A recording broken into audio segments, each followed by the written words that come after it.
स्वागत है जी आपका नेक्स्ट जनरेशन सॉफ्टवेयर में। नेक्स्ट जनरेशन सॉफ्टवेयर एक नया मॉड्यूल लेकर आया है जिसमें हम क्या करते हैं कि कोई भी परचेज आ रही है हमारे पास, उस परचेज की हम जेपीजी फाइल, पीएनजी फाइल या पीडीएफ फाइल को अगर हम अपने पास रखते हैं और उसको सॉफ्टवेयर में देते हैं तो वो उसको डायरेक्टली सॉफ्टवेयर में इंपोर्ट कर देता है। तो ये कैसे करता है, इसके ऊपर एक हल्की सी एक छोटी सी डेमो लेते हैं। तो मैंने क्या किया, इसके लिए ये यूटिलिटी का फोल्डर है हमारे पास और इसमें इंपोर्ट परचेज इनवॉइस यहाँ पर हमने मॉड्यूल दे रखा है और ये कुछ पैनल इस तरह का खुलता है। इसमें मैं आपको बता देता हूँ कि ये जो पहले वाला बॉक्स दिख रहा है, यहाँ पर जितने भी इनवॉइस इंपोर्ट होकर आएंगे वो यहाँ पर दिखते हैं और उनकी जितनी भी आइटम्स हैं वो पर्टिकुलर बिल के हिसाब से यहाँ पर दिखनी शुरू हो जाती है। और जो हमारी रॉ फॉर्मेट है यानी कि जेपीजी फाइल या पीएनजी फाइल्स हैं वो हम यहाँ पर ले लेते हैं। और ये ऑप्शन दे रखी है कि ऑल फॉर्मेट लेनी है, पीडीएफ लेनी है, जेपीजी लेनी है या किस तरह की लेनी है, और ऑल इंपोर्ट फाइल्स करनी है या सिलेक्ट करनी है, या फिर एक ही बिल के मल्टीपल 2-3 इमेजेस हैं तो वो कैसे हम इंपोर्ट कर सकते हैं। यहाँ पर हमने एक बटन भी दे रखा है डिलीट रिसोर्स फाइल्स, यानी कि जो फाइल हम यहाँ पे ले चुके हैं अगर हमें वो नहीं चाहिए तो वो पूरे फोल्डर से ही डिलीट कर देगा उसको।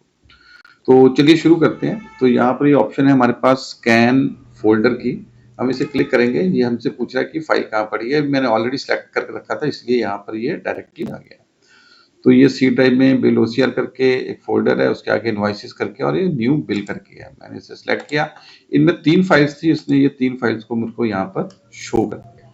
अब ये 3 फाइल्स में टिक लगा हुआ है, यानी कि मुझे 3 की 3 फाइल इंपोर्ट करनी है या मुझे अपनी मर्जी से जो भी करनी है मैं उस पर टिक लगा सकता हूँ कि अगर बाकी मुझे बाद में करनी तो मैं वो बाद में भी कर सकता हूँ। तो फिलहाल के लिए अभी हम तीनों को कर लेते हैं। सिर्फ इन्हें सिलेक्ट करना है और इसके बाद यहाँ पर ये बटन दे रखा है स्टार्ट स्कैनिंग और हमें इस पर क्लिक करना है। तो ये स्कैनिंग करेगा और बिल को एक्सट्रैक्ट करके हमें ये यहाँ पर शो कर देगा। तो ये कुछ बिल के फॉर्मेट के अकॉर्डिंगली कितना कॉम्प्लेक्स है बिल में, कितने फील्ड हैं बिल में, बिल की क्वालिटी किस तरह की है, इन सारी चीजों को कवर करके वो टाइम लेता है कि वो एक बिल में कितना टाइम लगेगा।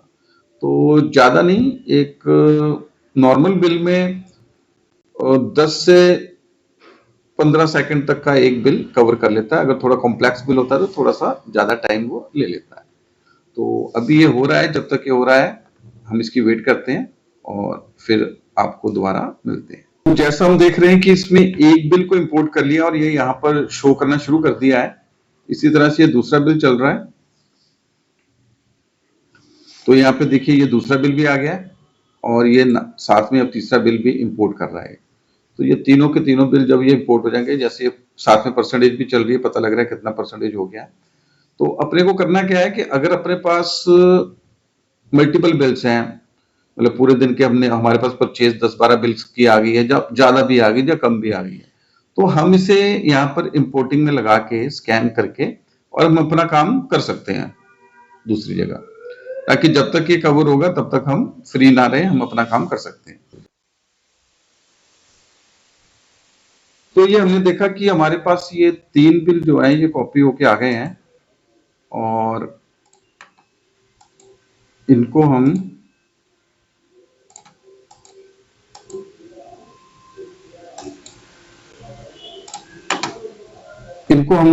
स्टेप बाय स्टेप अब इंपोर्ट करने की कोशिश करते हैं। तो ये मैंने जैसे एक बिल के ऊपर ये क्लिक किया तो आप देखो कि इसके बीच में ये 9 आइटम्स थी। तो ये 9 आइटम्स जो है ये मेरे को नीचे डिस्प्ले में दिखा रहा है जो हमारे पास फिजिकल बिल थी।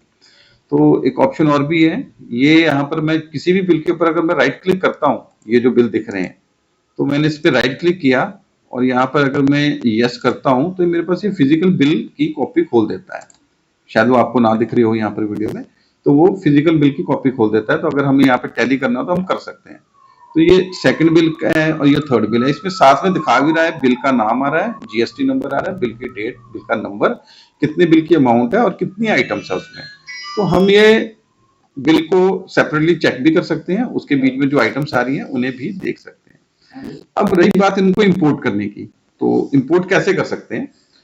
अगर तो हमारे पास ये टोटली पार्टी भी नहीं है, आइटम्स भी नहीं है, तो हमें जस्ट इन पे क्या करना है, यहाँ पे ऑप्शन दे रखी है यहाँ पे मैं F2 करता हूँ तो ये सिलेक्ट हो जाता है। पार्टी भी अगर नहीं है, ये जीएसटी नंबर से चेक करेगा और नई पार्टी को खोल देगा। और इस बिल को अगर जैसे हमारे पास यहाँ पे 3 बिल आ गए, मेरे को सिर्फ एक ही इंपोर्ट करना है, तो मैं यहाँ पे F9 प्रेस करूंगा तो ये टिक लग गया है। तो जिसके ऊपर ये टिक लगेगा उन्हीं बिल को इंपोर्ट ये करेगा। तो मैंने ये इन तीनों को ही इंपोर्ट के लिए कॉल किया है। हम तीनों को इंपोर्ट करेंगे और तीनों ही पार्टियों को चेक करेगा कि हमारे पास ऑलरेडी ये अवेलेबल है या नहीं। अब ये तीनों में ये आइटम्स आ रही है हमारे पास। ये मेरे पास ये जैसे डी ट्रेडर्स का बिल है, इसमें मेरे पास 9 आइटम्स आ रही हैं। तो 9 आइटम्स में मेरे पास ऑलरेडी है क्या ये आइटम? अगर है तो मैं इनको यहीं पर मैच करा दूंगा। ये कोड पर गया, कोड पे जाके मैं F2 प्रेस करता हूं तो मेरे पास ये मेरे आइटम की लिस्ट खुल जाती है। तो मैं यहीं से इसको चेक करा दूंगा कि भाई ये मेरे पास आइटम ऑलरेडी है। और अगर मेरे पास नहीं है तो मैं इस पे यहाँ पे टिक लगा दूंगा कि भाई ये मेरे को नहीं खोल दे। तो मुझे लगता है कि मेरे को सारी की सारी खोलनी है, तो मैंने इस पे टिक लगाया तो इसने मैसेज दे दिया कि ये सारी सिलेक्ट हो गई। ये एक की सिलेक्ट हो गई है, ये 2 की सिलेक्ट हो गई है और ये तीसरे की भी सिलेक्ट हो गई है। मैंने तीनों की आइटम्स भी सिलेक्ट कर ली है और तीनों बिल भी कर लिए। अब मेरे को यहाँ पे इंपोर्ट इनवॉइस का यहाँ पे बटन दिख रहा है, मेरे को जस्ट यहाँ पे इसको क्लिक करना है और ये इंपोर्ट हो गया। एक छोटी सी चीज और बता दूं, इसमें मैंने एक ये हेल्प का बटन भी दे रखा है। यहाँ पर ये इस तरह से हेल्प खुलती है। ये सारे जो से फंक्शंस यहाँ पे कॉल हो रहे हैं, ये उनके लिए बताया गया है कि कैसे कर सकते हो। तो आप यहाँ से भी एक ओवरव्यू ले सकते हो।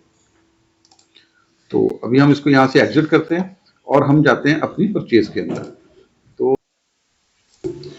तो चलिए देखते हैं कि परचेज में ये बिल जो गए हैं, हमें इन्हें जो इंपोर्ट किया था, इसे अब हम सॉफ्टवेयर के बीच में कैसे ले सकते हैं। तो आप यहाँ पे चेक कर सकते हैं कि मैंने 3 बिल इंपोर्ट किए थे और ये 3 बिल मेरे पास यहाँ पे लिस्ट में शो कर रहे हैं बिल नंबर के साथ। तो मैं इनमें से पहले ये वाला बिल खोल लेता हूँ। तो ये देखिए सारा डाटा मेरे पास आ गया, जो उसमें डाटा था। अब तो उसके हिसाब से ये रहता है ये। और मेरे को कुछ नहीं करना है, मेरे को सिर्फ यहाँ पे ये बिल अमाउंट जहाँ लिखा है, यहाँ पे अगर हम सिंपल क्लिक करते हैं तो पूरे के पूरे बिल को ये स्कैन करेगा और पूरा का पूरा बिल जो टैक्स वैक्स जो है ये अपने अकॉर्डिंगली देखेगा और यहाँ पर इसको अपडेट कर देगा। अपने को इसको जस्ट सेव करना है। ये मेरे पास ये बिल खुल गया। इसी तरह मैं ये वाले बिल पे जाता हूँ। अब यहाँ पे देखिए CGST, SGST, IGST कुछ भी इसमें नहीं लगा है। तो मुझे कुछ नहीं करना है, इसको एडिट करना है। आइटम्स वगैरह इसने सब बना दिए हैं, अपने आप खुल गई हैं। डी ट्रेडर्स के नाम की अगर पार्टी नहीं थी तो उसने वो भी खोल दिया। तो मेरे को यहाँ पे बिल अमाउंट पे क्लिक करना है। तो ये देखिए इसने जो टैक्स वैक्स था, यहाँ पे देखिए साइड में डिस्काउंट आ रहा है, तो इसने डिस्काउंट भी उठा लिया, टैक्स भी उठा लिया और जो अमाउंट थी यहाँ पे कैलकुलेट कर दिया। आपको फिजिकल बिल के साथ इसकी अमाउंट जरूर टैली करनी है। अगर आपको लगता है कि थोड़ी बहुत ही कोई इसमें कमी पेशी है तो आप उसको मैनुअल भी जाके चेंज कर सकते हैं। तो ये वाला बिल भी हो गया है और इसी तरह से मेरे पास एक बिल और रहेगा। ये वाला बिल है, इसको भी मैं इसको एडिट कर रहा हूँ और यहाँ से मैंने बिल पे क्लिक किया तो ये टैक्स वैक्स इसने लगा दिया और मैं इसको कर रहा हूँ सेव, तो ये भी सेव हो गया। तो आपने देखा कि ये किस तरह से ये बिल को मॉड्यूल में ऐड कर देता है, चाहे वो जेपीजी फाइल है, पीडीएफ फाइल है, पीएनजी फाइल है। आप मोबाइल से भी इनवॉइस का फोटो क्लिक करके और इसमें डायरेक्टली इंपोर्ट कर सकते हैं, अगर आपके पास पीछे से पीडीएफ फाइल नहीं आई है तो पार्टी के वेंडर की तरफ से। तो इसमें अगर आपको कोई भी किसी भी तरह का कोई कन्फ्यूज़न रहता है तो आप हमारे स्टाफ से फ़ोन करके आप हेल्प ले सकते हैं, पूछ सकते हैं। तो धन्यवाद।